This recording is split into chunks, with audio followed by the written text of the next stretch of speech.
Hi, good morning. I'm Deborah Boyd. Welcome to my property in Dundas, and I'm going to talk about some of my experience with rain harvesting. I started actively harvesting rain probably 2 years ago. Green Venture has been very helpful.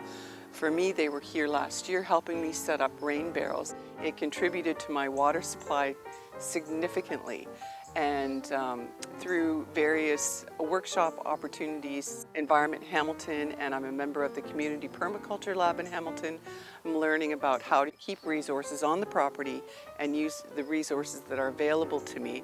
And of course, the benefits of using rainwater are extensive. It's not only better for the plants, but it's also more cost efficient. City water is expensive, and it also contributes to taking pressure off of the storm system. So using rainwater is a tremendous benefit in many ways, and I'm very happy to share my experience with you today.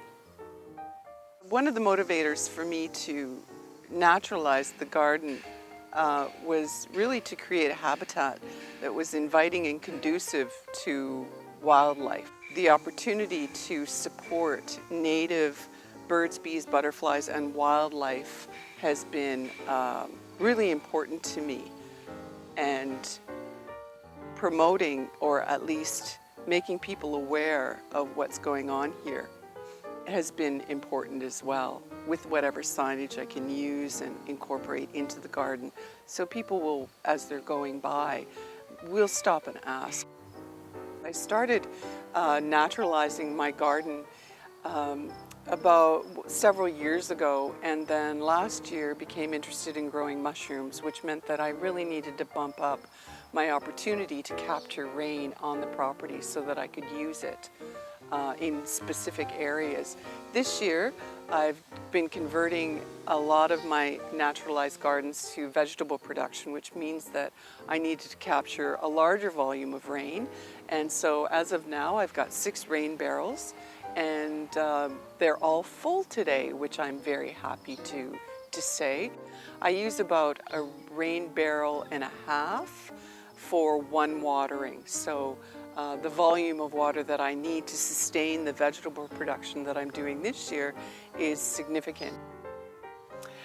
So when it comes to rain harvesting, it's so important to make sure that the water stays away from the basement of the house. So you'll see in my setups, I've made sure that the rain barrel is tipping forward away from the house, and to take that one step further, I've moved the overflow hose into the berry patch so that the overflow of water is diverted to where it's most useful.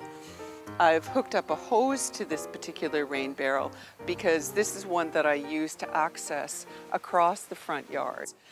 I have set up rain barrels everywhere there's a downspout on this property, so it's certainly not complicated, but and there's lots of resources online to guide you. There's lots of resources in the community to come and set them up if you're having difficulty. I can't say that rain barrels are completely maintenance-free. I do have to check on them to make sure that the water is channeling into them properly, that I've closed all the spouts after I've done a watering, but I would highly recommend, if anybody is interested in harvesting their own rain, keeping the resources on the property, and tapping into the green infrastructure that we all have available to us on our own properties. So I started with 1 rain barrel just to try it out, and now I have 6 rain barrels, and realized that there's more opportunity to harvest more rainwater. So I am increasing my capacity to capture water with these 2,000-liter water totes.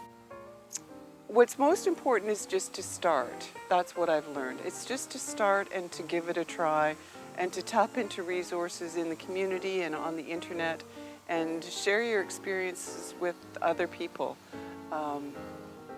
Yeah, this is a significant way to contribute to nature, to the community we live in, and I'm really excited about that. So all the best in your learning experience, and thank you so much for watching.